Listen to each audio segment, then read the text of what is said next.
Merci beaucoup tout le monde. Les frontières. Elles protègent la population et le territoire d'un pays, garantissant sa sécurité contre les ennemis. Elles définissent notre place et délimitent notre territoire en tant que peuple et pays. Mais en 9 ans, le gouvernement libéral a perdu le contrôle de nos frontières, laissant entrer les drogues, les armes à feu et les terroristes, mettant en danger notre population. C'est dû en partie à cause de leur incompétence, mais aussi, soyons honnêtes, à leur agenda mondialiste, radical, sans frontières et post-national, si je peux citer M. Trudeau lui-même. Voici les faits. Après 9 ans sous les libéraux, les crimes liés aux armes à feu ont augmenté de 116 % et l'Association de la police de Toronto affirme que 80 % de ces armes entrent illégalement à travers la frontière entre le Canada et les États-Unis. 2.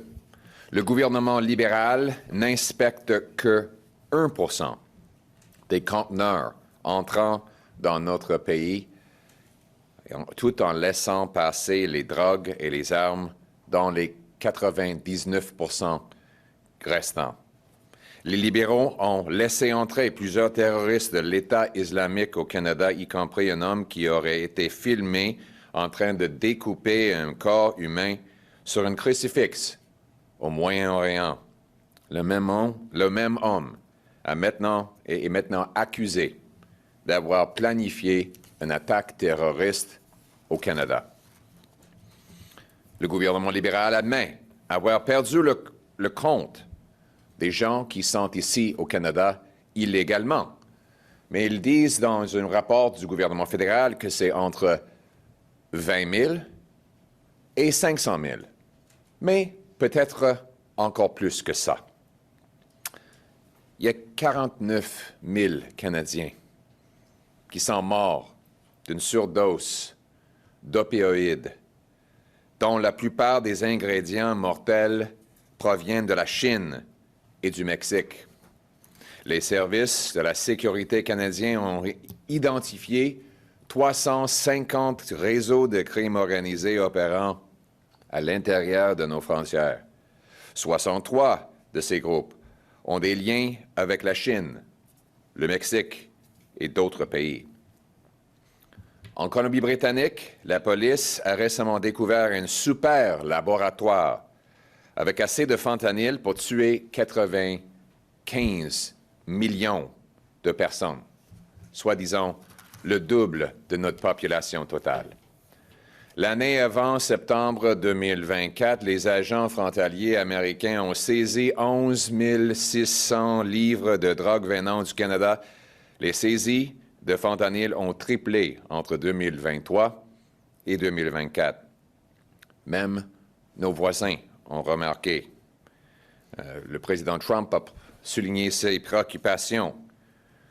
Mais peu importe ses préoccupations, ces tarifs sont injustes et injustifiables.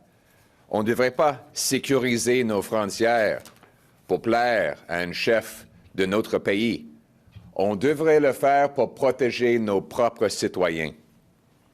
On devrait le faire pour garantir qu'il n'y ait pas un autre maire qui doit pleurer parce que son fils est mort dans un campement de drogue ou tué par une balle d'un fusée illégale qui est entré par les frontières. On devrait agir pour mettre le Canada d'abord. C'est pour ça que je revendique aux libéraux de mettre à côté leurs intérêts partisans et rappeler le Parlement au travail afin de mettre en place un plan le Canada d'abord pour reprendre le contrôle de nos frontières.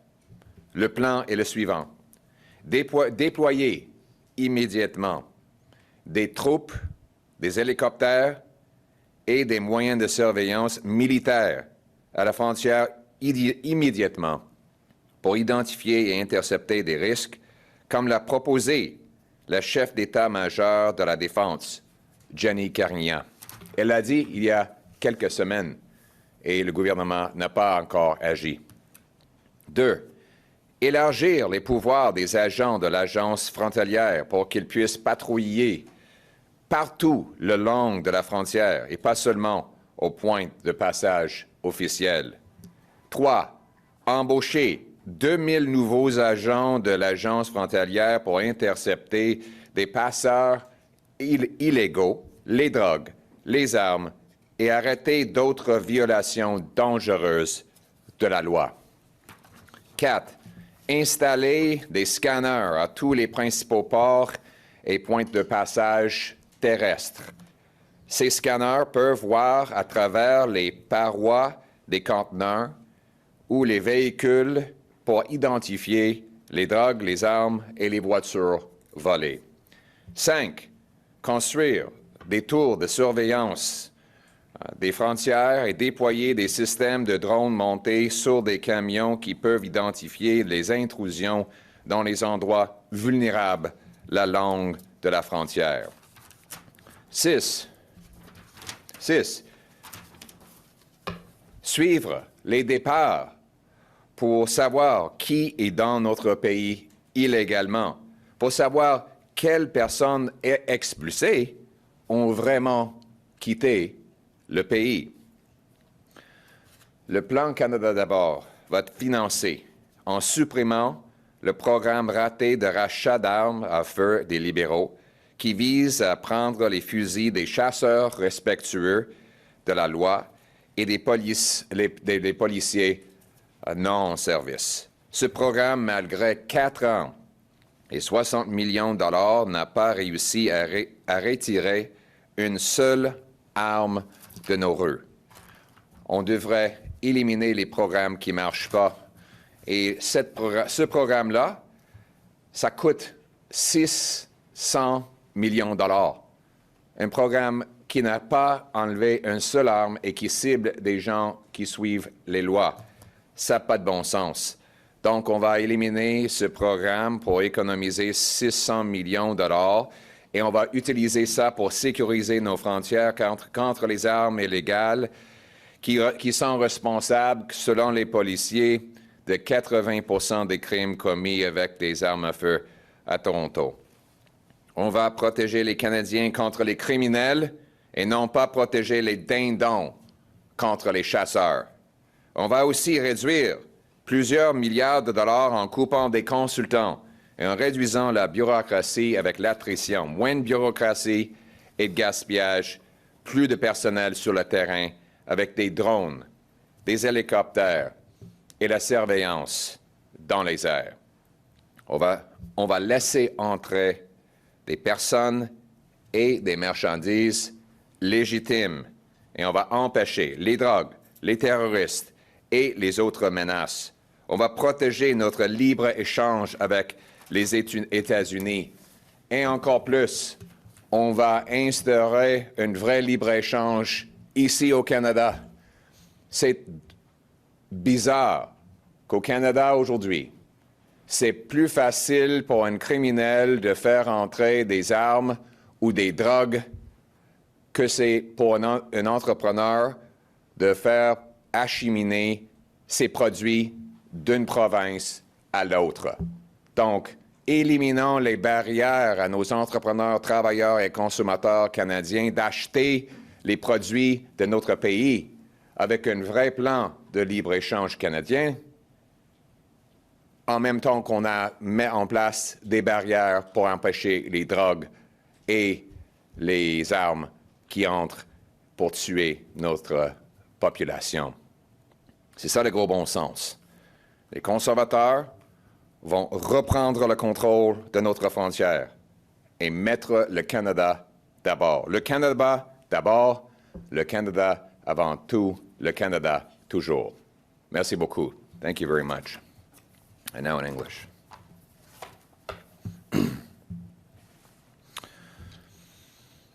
Borders. They are the protective arms wrapped around our people and our land, to stop foreign threats and protect against enemies. They mark our place and stake out our ground as a people and country. But in 9 years, the NDP Liberals have lost control of our borders, letting drugs, guns, and terrorists threaten our people. Part is incompetence, but part is the radical Liberal agenda, a borderless, globalist, post-national agenda. Post-national is the word that Justin Trudeau used. All of this done with the advice and support of his top economic advisor, Mark Carney, who calls himself a European. And here are the facts. Fact, after 9 years of Liberals, gun-related crime is up 116%, with the Toronto Police Association saying that 85% of gun offences use illegal firearms from the United States.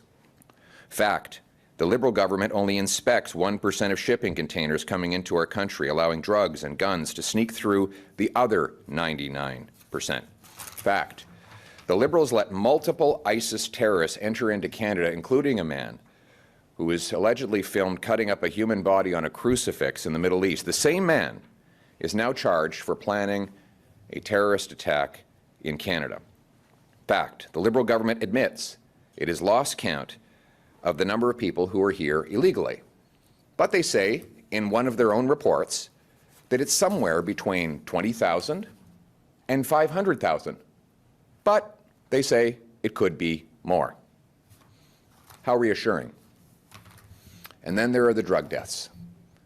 49,000 Canadians have lost their lives to opioid overdoses in the last 9 years.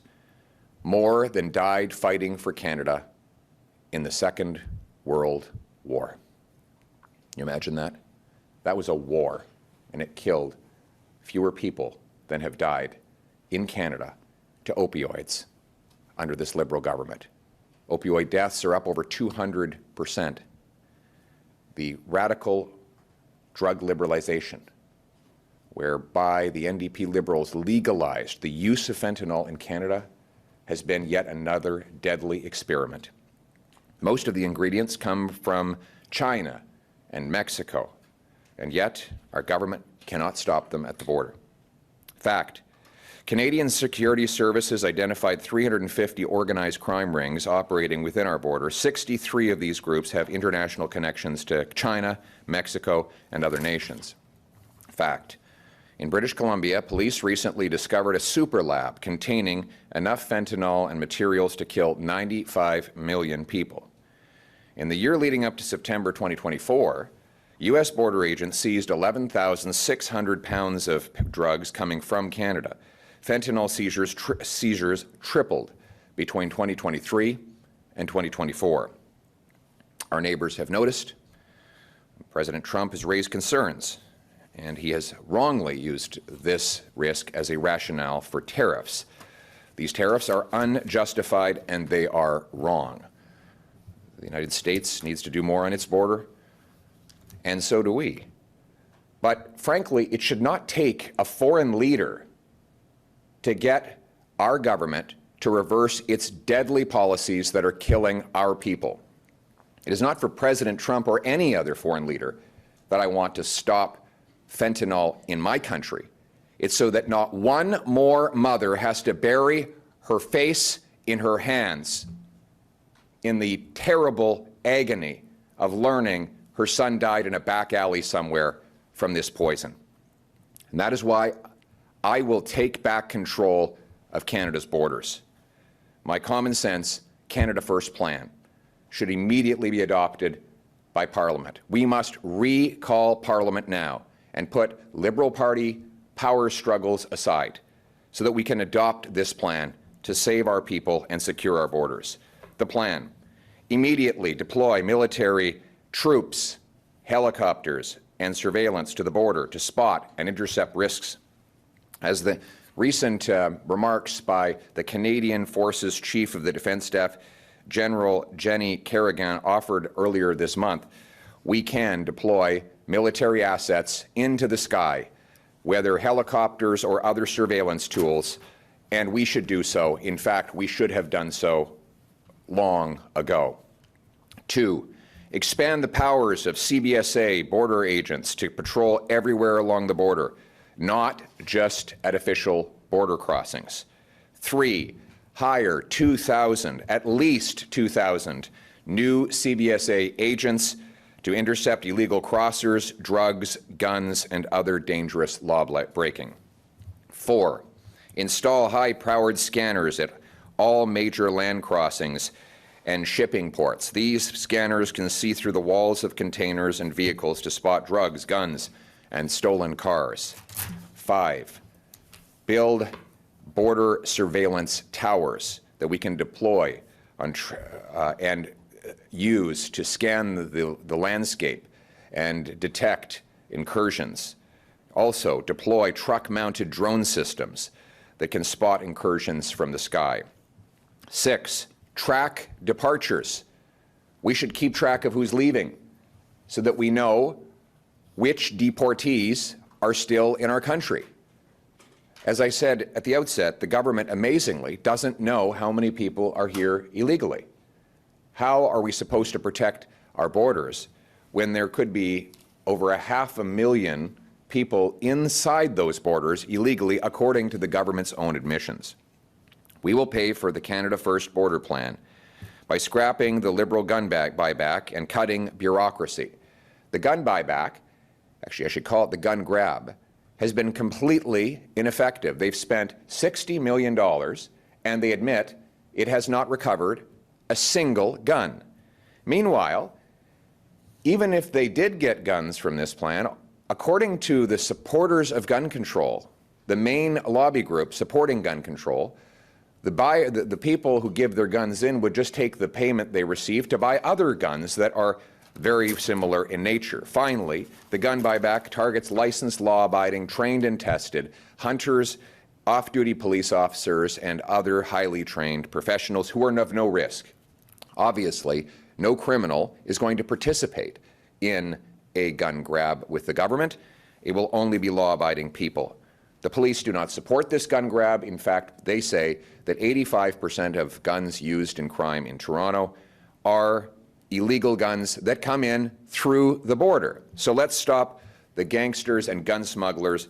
I want to protect Canadians from criminals. Justin Trudeau and Mark Carney want to protect turkeys from hunters. We're also going to cut billions of dollars in pricey consultants and phase out thousands of back-office bureaucratic jobs through attrition. Less bureaucracy and waste, more boots on the ground, and more drones, choppers, and surveillance in the sky. We'll let lawful people and goods come in. We'll keep drugs, terrorists, and other threats out. And we'll save trade with the United States. But it's funny, here we are trying to save our trade with another country while we can't even trade with ourselves. And that's why earlier this morning, I announced a Canada First plan to bring free trade between our provinces, allow our truckers and our entrepreneurs to move goods and services affordably to our people, something that could boost average family income by $6,000 a year and reduce our helpless dependence on the United States. Isn't it incredible that after 9 years of Liberals, it's either easier for criminals to bring drugs and guns illegally over Canada's border than it is for our entrepreneurs to bring their products over provincial borders? Let's fix that. Let's knock down these barriers. Let's have a truly free trading, free market Canadian economy that's capable of standing on its own 2 feet. Let's do that, not to appeal to any foreign leader, but to put Canadians back in charge of their lives and their country. Let us restore the Canadian promise that anyone from anywhere can do anything, that hard work gets you a powerful paycheck and pension that buys affordable food and homes in safe neighborhoods, protected by strong borders under a proud flag that represents the freest nation on earth. Canada. Canada here, Canada now, Canada forever. Let's bring it home. Thank you. We'll now take questions from the floor. Hi, Jared Yeager here from the Western Standard. Just English is fine. What message does it send that Mexico got a 1-month pause before Canada? And do you think Trudeau's call with Trump today will yield a similar result? Unfortunately, I wasn't on the call, so I can't tell you anything about how it went. But what I can say is that we need a Canada First agenda that will protect us against these unfair and unjustifiable tariffs. And that Canada First plan must include retaliatory tariffs to deter the attacks on our economy. It must include a strong border to protect our people against drugs, guns, and terrorists. It must include a bring-it-home tax cut and red tape cut so that we can reward hard work, bring home billions of dollars of investment, develop our own resources, and it must include free trade among our own provinces. That is how we become stronger, more self-reliant, and less hopelessly dependent on foreign powers and foreign governments. Thank you. Next question. Hi, Michelle Gassoub, CBC, and if we could get an answer in French as well, please. You're not going to ask me to step aside and let the Liberals stay in power through to eternity, as your CBC colleague said yesterday. You've called on the Prime Minister to bring back Parliament and pass your plan to counter Donald Trump's tariffs. Does that mean you're willing to work with other parties to come up with an agreed-upon plan before voting on confidence and bringing down the government? Well, of course, we can't do any of those things because Justin Trudeau and the Liberals have shut Parliament. Parliament is closed. You should direct your question to the Liberals. Why, in the middle of this crisis, have the Liberal Party powers put themselves ahead of Canadians? They're in the middle of a Liberal Party power struggle. Again, concerned about themselves, their own self-interest, rather than immediately recalling Parliament so that we can pass a Canada First plan like the one I've just laid out. En français. Merci beaucoup. Les libéraux ont fermé le Parlement, donc c'est impossible de voter sur un plan pour mettre le Canada d'abord. Il n'y a pas de Parlement dans lequel on peut voter. Les libéraux se sont mis avant le pays. C'est pour M. Trudeau, M. Carney, Mme Freeland, c'est le Parti libéral d'abord. Ça devrait être le Canada d'abord. On devrait être à la Chambre des communes, travaillant pour résoudre la crise commerciale qu'impose injustifiablement M. Trump sur notre pays. Donc, moi, je veux que le Parlement retourne maintenant afin d'adopter un plan Canada d'abord. Ça va protéger nos frontières, permettre le libre-échange entre les provinces, fait des représailles contre l'économie américaine, donner le feu vert aux grands projets de ressources naturelles, y compris GNL Québec, et renforcer notre économie pour qu'on puisse être fort face aux menaces et aux tarifs de l'étranger. Thank you. Next question. Hi, Thomas Seal from Bloomberg. Yesterday, Elizabeth May said that on the federal leaders' call, the Prime Minister said it had become increasingly clear that there was no evidence or further actions on border security that would make any difference. Trump would only double down. Today, Trump is talking about market access for US banks. So what's your understanding of Trump's ultimate goal here, and should concessions like more market access for US companies be on the table? You'd have to ask President Trump what his goals are. He's said he wants to put America first. Well, I will put Canada first. We need a Canada First plan that's good for this country. We need to protect our borders, not to please any other foreign leader. I've been calling to reinforce our border for about 8 years now. I was the first to come out and demand a closure of Roxham Road, where tens of thousands of people entered illegally. I was then the one who forced Justin Trudeau through an ultimatum to finally close Roxham Road. I called for scanners to be put in at all of our ports well over a year ago in order to intercept drugs, guns, and other contraband. I've been saying that we need to have strong borders for years, and I haven't been doing that to please anyone in the White House. I've been doing it to save the lives of our people, That is what it means to put Canada first. Thank you. This will be the final question. Aaron MacArthur, Global News. Much of what you've said is going to require resources. How much would a Conservative government spend on defence priorities in the first year? Well, I've already said that we're going to use the dollar-for-dollar principle, which is to cut waste in order to fund stronger borders. And I gave very tangible examples. We will save $600 million by getting rid of the ridiculous gun grab that has not taken a single firearm off the street and goes after licensed, law-abiding, trained and tested hunters and sport shooters. And we will use that money for frontline borders. Second, we will reduce the size of the federal back office bureaucracy. There are roughly 17,000 bureaucrats that voluntarily retire every single year. I'm not going to replace them all. And through that powerful mathematics of attrition, we will reduce the morbidly obese back office bureaucracy that has grown by 50% in a decade, and we'll put that money into frontline, boots on the ground, drones, helicopters, and other surveillance in the sky. Dollar for dollar. Whenever I bring in new spending, it will be matched by $1 of savings. That's how single moms, seniors, and small businesses run their finances. It's how I will run the government.